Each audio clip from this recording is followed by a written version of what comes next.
This is the DJI Mini 4K drone, and it's the latest release from the global drone giant. It's an entry-level drone which was released in mid-2024 and is set to be the perfect first step into aerial filming and photography for beginners, but also for travellers as it's so compact and light. It's essentially the same as DJI's Mini 2 SE drone, with the main exception being that it films in Ultra HD 4K at 30 frames per second instead of 2.7K or Quad HD at 30 frames per second on the Mini 2 SE. It boasts 3-axis gimbal stabilisation, 31 minutes of filming, which is more like 18 to 22 when you factor in wind and how fast you're flying, stable 10km video transmission, which is more than enough for even built-up urban areas, level 5 wind resistance, which is a maximum of 19 to 24 miles per hour, and auto return to home to reduce the risk of losing it. One of its biggest assets is that it's only £269 or $299 at the time of filming, which I think is fantastic value for a drone with these features and of this quality. There are a few features this drone doesn't have though. There are no sensors for obstacle avoidance, the gimbal doesn't rotate vertically and only shoots horizontal footage, and there's no tracking or following either, though there is the quick shots capability for limited tracking shots, which I'll go into later. The funny thing about the Mini 4K is that it's only available on the Amazon website and not the DJI store. You can get the drone and remote control on its own, or the Fly More combo kit with 2 extra batteries, a carry case and a charging station. If you like what you see and are interested in getting one for yourself, I've got affiliate links to the drone and other accessories below which help support this channel and make videos like this possible.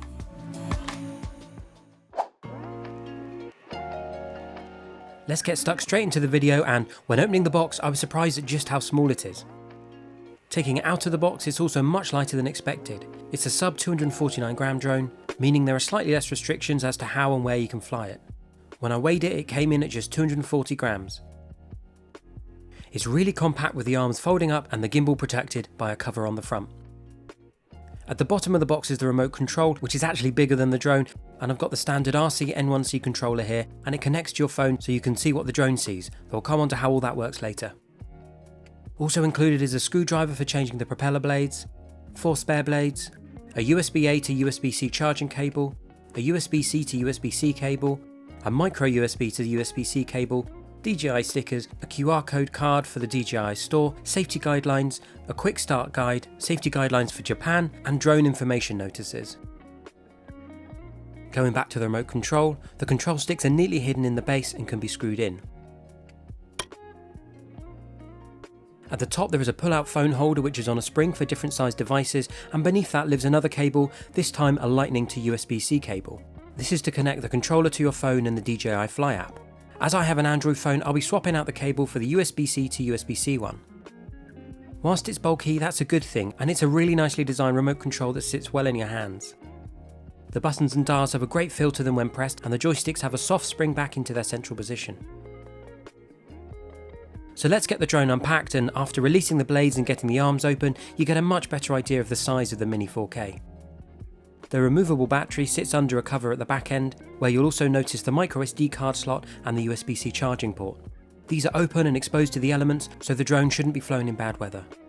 The battery has to be recharged inside the drone or via a charging hub, which can be bought separately or as part of the Fly More combo package, and utilises fast charging to a maximum of 29 watts, which should charge a battery to full in under 1.5 hours. Extra batteries can be purchased for around £60 or $80. Next up is the camera cover, which is quite firmly attached, and that provides protection to the 3-axis stabilised gimbal when the drone isn't in use. At the bottom is an LED light and the power button. Each arm of the drone holds 2 blades, and you can see the copper coils of their brushless motors at their join. So that's the Mini 4K unboxed. Now it's time to get flying. The first thing you'll need to do to get in the air is download the DJI Fly App. It's available from the App Store for Apple users, though not on the Play Store for Android, but you can easily download it via the DJI website, and it works just the same as any other app. Once downloaded, go through the installation and all the relevant permissions, and log in or create an account. You'll then get 3 prompts: where to fly, tutorials, and instructions to connect and fly. The first 2 are worth checking out, but we'll head straight to the connection guide. Go through another set of permissions, and it's time to connect your phone, the remote, and the drone. First select the Mini 4K drone, then insert the control sticks. Short press then long press the power button, pull out the holder, remove the end of the USB-C cable, and insert your phone into the holder and plug the USB cable into your phone. Go through yet more permissions and have the drone ready. First unfold the front legs out to the side, and then the back legs down and out. Remove the gimbal protector, short press and long press the drone power button, and it will show multicoloured LEDs at its rear before turning to a flashing yellow light. Once the remote and drone have found each other, you'll automatically be taken to the flying screen of the app. I'll go into the finer details of the app in a moment, but first I want to go through the step-by-step procedure of how to get your drone in the air and how to control it. With your drone and remote control connected and powered on, make sure you're in an open, safe space, outside and away from any obstacles. Place the drone on the ground and press the up arrow on the left-hand side. This will bring up the auto takeoff screen. Hold the one-tap takeoff button until the green circle goes all the way around and the drone will fly to an altitude of 1.2 meters. Whilst we're here, if you're wondering how to get it down again, just repeat the process with the down H button on the left-hand side of the screen and the drone will land, or just press and hold down with the left-hand control stick. With the drone hovering in the air, you'll see it holds pretty steadily in the same spot with minor movement depending on the wind. To put the drone up higher, press forwards on the left joystick. To lower it, press back towards you. Press the control stick to the left to pivot the whole drone left, and press to the right to pivot to the right. With the right control stick, press forwards to move the drone forwards, and press back to move backwards. Press to the right to move the drone along to the right, and press to the left to shift left. And that's it, you're flying. There are a few more bits on the remote control that it's important to know too. On the top right of the remote, you've got the video or photo button which starts and stops recording or takes a picture. On the left you have a dial and this changes the shooting angle of the gimbal. By default it goes down 90 degrees to face the ground, but in the settings there is an option for tilting the camera up too. The function button on the left is changeable in the app, but as standard it will immediately tilt the gimbal down 90 degrees so you're facing the ground. The camera rotate button on the right will switch between filming and photos without having to use the app. Press the H or pause button once and it will pause the drone in flight, whilst a long press will initiate RTH or return to home. If the drone is more than 20 meters away, pressing it will bring the drone safely back to where it started. And finally, in the center there are 3 modes to choose from, and these determine how fast the drone will move. Sports mode is the fastest, with normal in the middle and cinematic slower for those smooth motion shots. One of the most important parts of this drone is its camera, and it films 4K at 30 frames per second, though it also does 2.7K at 60 frames per second or lower, and the same for 1080 Full HD resolution. The camera uses a 1/2.3-inch CMOS sensor, filming at a set aperture of f2.8, and it has fixed focus too. The 4K is really high quality, and for personal use or something like YouTube, it's absolutely ideal. Even the 2.7K is great, and the 60 frames per second gives you that extra clarity in fast moving objects, or can be slowed down to 30 frames per second in editing software to give silky smooth footage. When switching to 2.7K at 60 FPS, it crops out a little and then back in again for 1080 at 60 FPS. When reduced to 1080, the footage is still very good despite the resolution drop, and if this is all you need, then you won't be disappointed. The 3-axis stabilised gimbal is motorised and does a fantastic job at stabilising. Moving back to the app, once you've mastered takeoff and landing, there are lots of other settings to explore. On the fly screens, starting in the top left corner and going clockwise, you have the mode you're in. Here I'm in N mode, which is normal, and that will change if you go to cinematic or sport mode. Next to it you have your flight warnings such as GPS availability, restricted areas, and if the gimbal is stuck. Moving along to the right corner, you have the remaining battery. At 20% the remote control will start to beep loudly, letting you know you're on low power, and at 10% the drone will automatically return to home and land, which is a really great bit of safety built in that will stop many an accident. You've then got your remote control signal to the drone and the GPS strength and number of satellites available. The 3 dots are the settings, and I won't go through all of them, but here you can adjust things like your safety parameters, customize buttons, format your SD card, change transmission frequencies, and update your firmware. One really interesting setting is the ability to switch the gimbal from follow mode to FPV. Instead of keeping the horizon fixed straight, first person view mode will unlock the gimbal axis to move with the drone, and the footage will look a bit like being on a roller coaster. On the right you have your capture settings, and the first is photo. Here you have the options of single shots, 3 bracketed photos for combining into HDR images, and shots on a timer between 2 and 60 seconds. Photos are 12 megabytes and you can shoot in either JPEG or JPEG and RAW.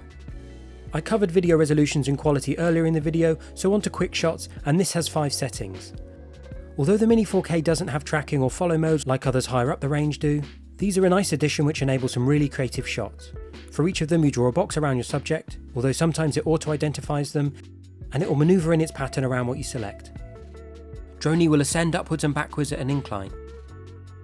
Rocket will focus downwards on a subject and ascend vertically at a rapid speed.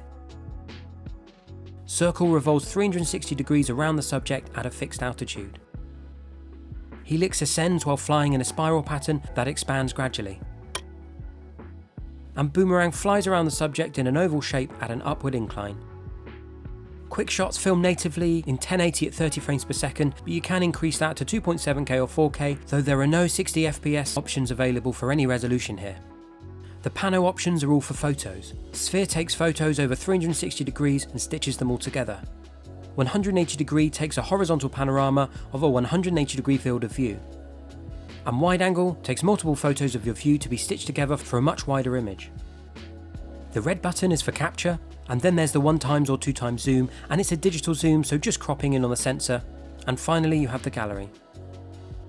In the bottom right you've got your shooting settings, and you can choose between auto and pro. Under auto you can change filming resolution and frames per second, and add or remove stops to brighten or darken the image.